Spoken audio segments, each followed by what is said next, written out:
मां सभिनी बागिन के धाड़ेल करार ॾियारींदुसि अयूब खान।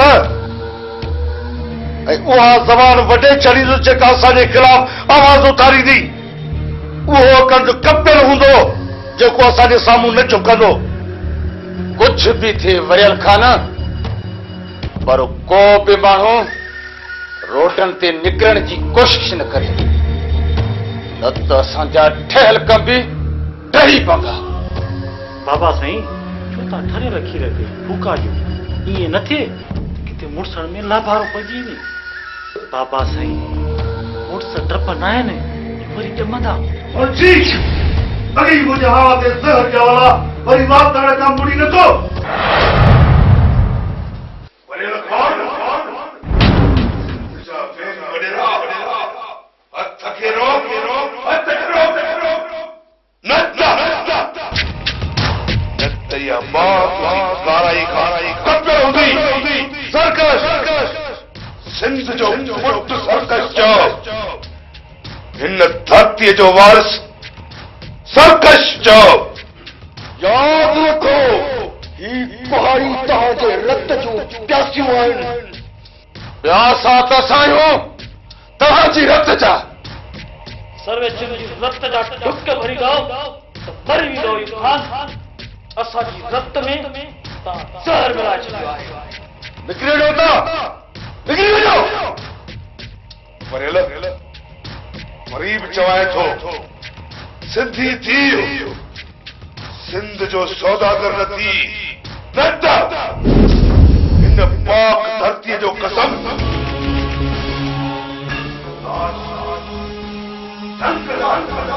जानवर खाईंदा। इहो सरकश झुकणा ऐं असां सिंधी पंहिंजे झुकण ते सिर ॾींदा आहियूं।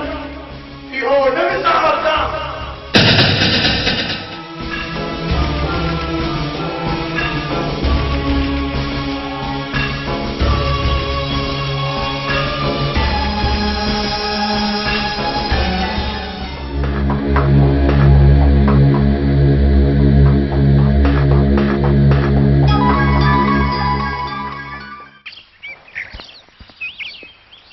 वॾेरनि जा वेदन वधी विया आहिनि। असांजी शोन जहिड़ी सिंध जो अलाए छा थींदो। मिर्चुमल, असांजा सरमाएदार अलाए छो असांजी सिंध सां माटेली मारो सलूक था कनि, पर असां बि जीजल जा सचा पुट आहियूं। पंहिंजी जीजल ते जूं जेतिरो हर्फ बि कोन ॾींदासीं। शावण शल काड़ू झड़का को कहड़ जो ककड़ो थे। वेड़नि जा वेड़ा वीड़ान करे असांजी सिंध खे वीड़ान करे छॾियो। भली आया रहनि, पर ॿुधो न थई मुल्क मुड़ोई मंसूर मारे मारींदा केतिरा। मौत न महीनो परणो न का। पहिरियों मार पो मिर्चुमल, पोइ मौत खे सीने सां लाहिबो। भाई शावण वाहे गुड़ू कंदो अहिड़ो वाव लॻंदो जो सभई वेड़ी वाड़ीअ जीअं वाचूड़े में उॾामी वेंदा।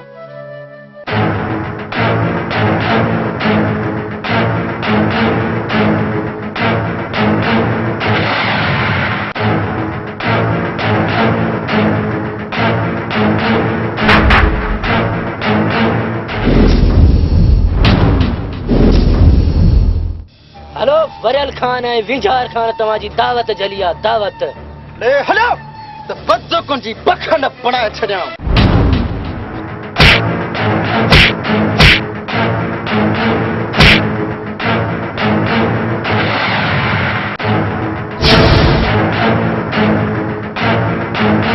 मिर्चुमल वञ सड़क खे ॿुधा त वॾेरे जा माण्हू शावण ऐं कुर्बान खे अगवा करे वई। वञ जल्दी कर। आओ भाई निर्मल, हाणे ई वञा थो। राम वॾेरनि खे गड़क करे।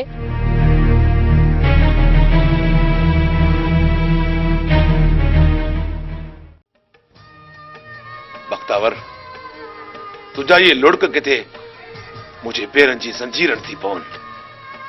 पंहिंजे लुड़कनि खे अखियुनि जे अबरुनि में रोके रख। सरकश अखियुनि जा आबशार छिंबरनि जी शहर में कोन था ढकजनि। दिल खे तो खंधार थियण जो दर्द उॾेही जीअं हर वक़्तु खाईंदो रहे थो। इन जी दवा कर, वरी ही अखियूं आलियूं न ॾिसंदे। बख्तावर दिल के पक करे तो सरकश जी पहरी ऐं आखिरी मोहब्बत तू आ। बाकी मोड़ ऐं मेहंदी तॾहिं हणंदुसि जॾहिं दुश्मन मारींदुसि, धरती जे वेरनि खे गरक कंदुसि ऐं दरिया खान खे आज़ाद कराईंदुसि। दिल घुरा दिलदार सोच सरकश, बख्तावर तोखे वतन जे वेरनि सां विढ़ण खां कोन थी रोके, पर मुंहिंजी दिल जी ख्वाहिश आहे त मां तुंहिंजी कुंवार थियां, पोइ भले हयाती हिकु ॾींहुं छो न थी पवे। बख्तावर दुआ कर त सिंध जा दुश्मन गरक थियनि, त पोइ शादियूं शादमाना ई दिल जूं मुरादूं पूरियूं थींदियूं। हर घड़ी अंदर खे उणतण उॾे जीअं खाई खोखो कंदी रहे थी। तुंहिंजे दीदार सां मन 12 सालनि जे ॿार जीअं बांवर ते ख़ुशीअ मां झुमिरियूं पाईंदो आहे। सरकश दीदार लाइ त न सिकाए, बाक़ी शादी या नसीब। सोट सिक त मुंहिंजे बि दिल जा किनारा कोरींदी थी रहे, पर छा कयां, सिंध ते धारियनि जो कब्ज़ो दिल जी ख्वाहिश ते खंजर खयों बीठो आहे।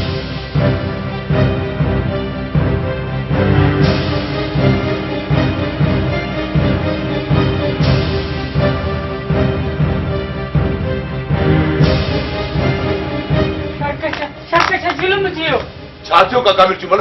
श्रावण ऐं कुर्बान खे वॾेरे जा माण्हू अगवा करे विया।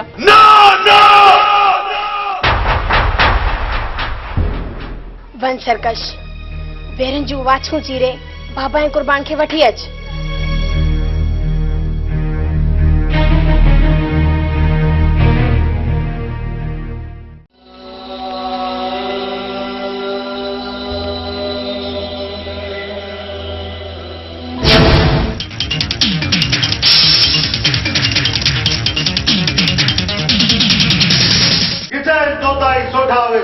सरकश सावण जो अॼु तोखे असांखां बचाइण, सिंध जे बचाइण जी ॻाल्हि था कयो। धरती जा दुश्मनो तव्हांजी हयातिया जेके सिज बणा हुआ उभरी चुका, हाणे तव्हांजी हयातिया सिज लहंदा तव्हांजी हयाती जा सिज। असांखे मारण वारा मरी विया पोड़ा, अॼु जीअं तूं मरंदे न दुनिया तोखे ॾिसंदी। ज़ालिम खुदा जे खौफ खां डिॼो। तुंहिंजो खून छो थधो आहे छोरा? तोखे सिंध सां मोहबत न आहे छा? सिंध अमण सां मोहबत तोखे ॿुधाए छॾिया। मां बेवस आहियां, रत तुंहिंजो ॿी टंग भञी छॾिया। बकवास बंदि कर।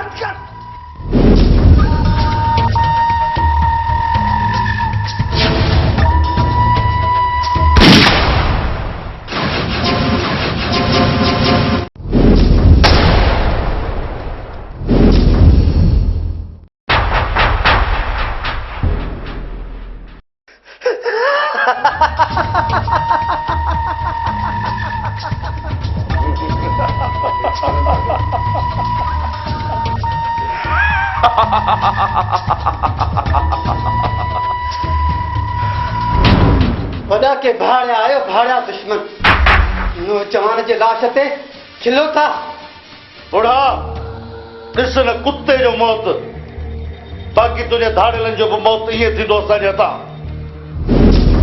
तूं क़ब्र में वञी इंतज़ार कजांइ, हर नए ॾींहुं तुंहिंजे लाइ नओं लाश ईंदो। ऐं हा, इहा आस रखे न मरजां त तुंहिंजा जोधा सिंध ते हाञण हणण खां रोकींदा। छो त डीएसपी मंडे जी मां मुड़ुस त छा, पर ढोर बि ढिकाए छॾिया।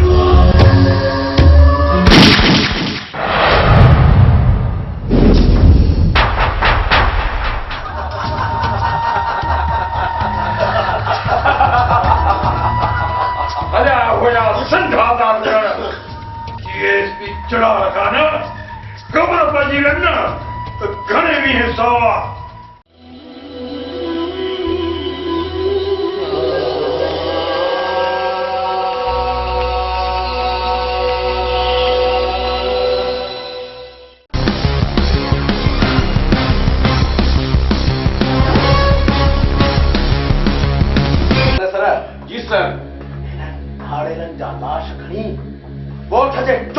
इकट्ठो कर त जीअं ॿियनि ॻोठाणनि खे ख़बर पए त डीएसपी मंडे जी मार मुड़ुस त छा पर ठोर टिकाए छॾिया।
डीएसपी जल्लाद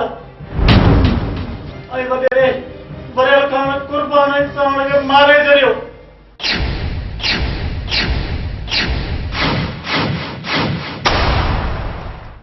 उन्हनि जा लाश कोट जे चौराहे ते लटकाए छॾिया आहिनि। न मुर्शी ये न तो थी सके। सरकश ये थियो अबा थियो मां त सम्झंदो हुउसि त इहे वॾेरा असांखे हक़ ॾींदा हक़ पर इन्हनि हक़नि बजाए असांजा लाश असांखे ॾिना आहिनि लाश। मां त चवां थो मुंहिंजा मालिक इन्हनि वॾेरनि खे बि ईअं ई कर जीअं असां सां इहे ज़ुल्म था कनि मुंहिंजा मालिक।